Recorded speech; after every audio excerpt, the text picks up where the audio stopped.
Hey guys, how are y'all doing today? I am actually sitting here in Boonville, Indiana, and take a look at this. I'm sitting in a workshop. Now, you're probably thinking, what are you doing in a workshop? Well, I am at the home of Harper Guitars. Harper Guitars are top of the line, custom built guitars. I'm talking about Jacob Harper has clientele like the Avett brothers. He's got clientele like Warren Haynes and so many more. And these guitars, I have been sitting around playing them, and they are fantastic. Also, while I've been sitting around here, I decided to create a wish list for myself.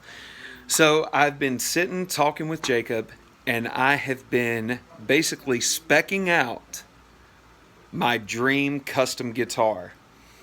So hopefully very, very soon, in the next couple of months, you might be seeing me on stage with a brand new guitar.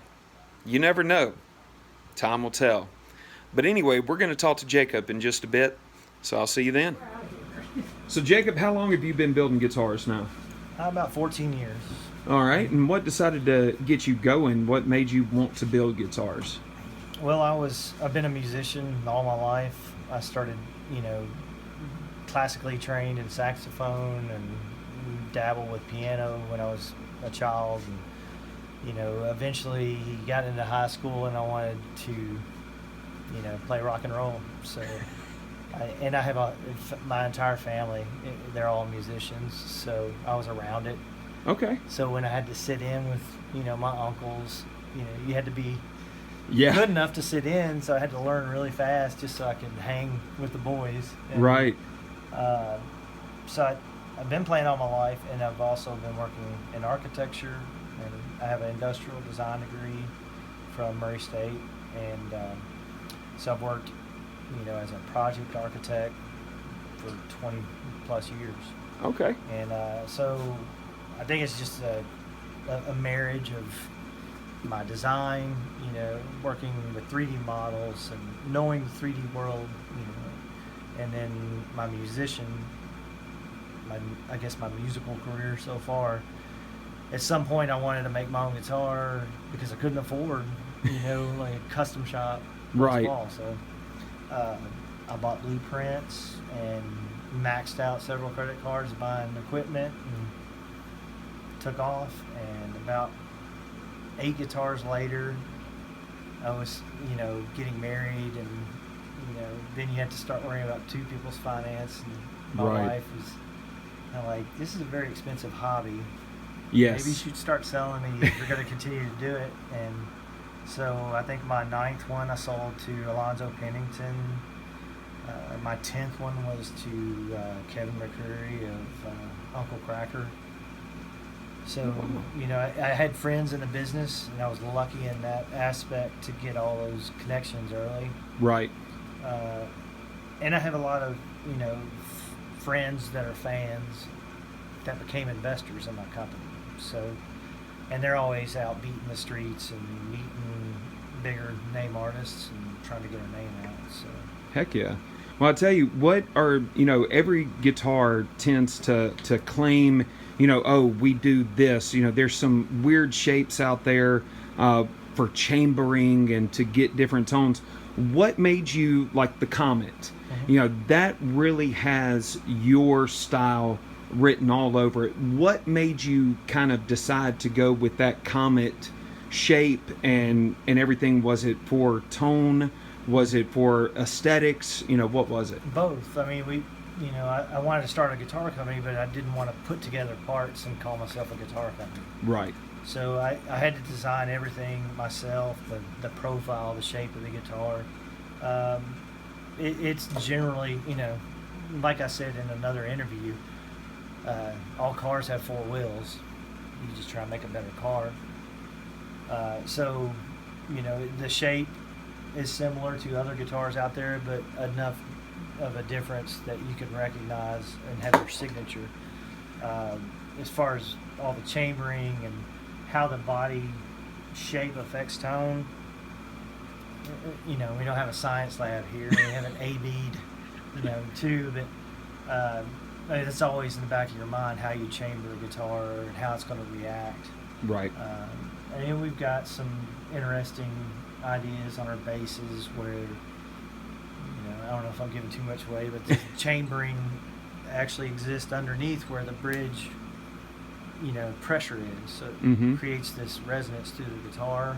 Oh, wow. So trying to design strong enough that you can have all that pressure on top and resonate and still keep a structural top, you know, that's wasn't a challenge, but, you know, it's a cool design aspect. And, of course, with our headstocks on the bolt-ons, we like that 3D scroll. Yes. That came from my love of how violin fiddles are built and those really cool scrolls on the headstock. I didn't want to be that elaborate as a violin because, you know, I planned on making lots of these and lots for a custom shop. So I needed something that would set it apart, give it that 3D extra push, you know, instead of just a flat headstock. Granted, it's a little bit harder to finish out than a flat headstock, but everybody loves that 3D scroll and the two-tone we do on the headstock. And then we probably have 14, 15 different models. So everything just kept expanding. Right. You know, the first 8 years we built 39 guitars. Wow. And so when we got to 39, that was at the point where I had investors and people interested in the company, and we formed a corporation, made the company official. So we do all our guitar serial numbers, kind of like bourbon batches, where 1 through 39 were the first ones I made, and they were all over the place, like different styles, and I was refining this and changing this. And so if any of those models we decided we're going to become a model once we formed a company, that became the first part of the serial number. So if you see a guitar that says 09 in the front, that means that was the 9th guitar I made that became a model. Oh. And if you see a guitar that has a 46 as the first, that means it was, you know, the 7th one. Right. The 7th new design. Okay. So, and then the year and the sequential number. So we can have number ones of each model we make. Right. So if somebody actually gets me to redesign or come up with a new design, it has its own number, and they get the number one. I might have to do that. Yeah, we've got one in the works, but you know, there's money involved in design time and all that stuff. Right. Well, I know that I was talking to you about some of the artists that you have worked with. Can you give me like one of the most interesting stories, you know, like with an artist coming here to your shop, or you getting the call and it just freaking you out, and then you getting to hand deliver the guitar or something? Yeah, the most recent one, Warren Haynes, he met Nick Mockworth from Cagey Elephant and was asking Nick about, you know, what kind of guitar is that, and Nick actually called me and said, I gave, you know, Warren Haynes your number and hopefully he'll call you. And I was pumped. Then I think almost a year went by, and it was kind of in the back of my mind, wasn't really thinking about it, and I was getting all these telemarketer calls, and was sitting in my office when I was working architecture and got a call from Manhattan, and just thought it was a telemarketer, so I was kind of rude when I answered. I was like, yeah, you want? And it was him. It was very embarrassing, but I don't think he took it personally. Good. So building for one of your idols, I mean, it doesn't get any better than that. It's affirmation that you're doing the right things and, you know, trying to make the right decisions and growing a company. And it's really neat. Awesome, man. Well, thank you so much. And guys, I'm fixing to get back to getting my specs together for my custom Harper guitar.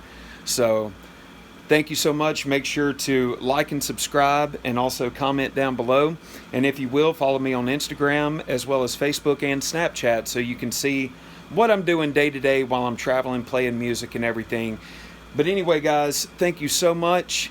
And now on to the next stop.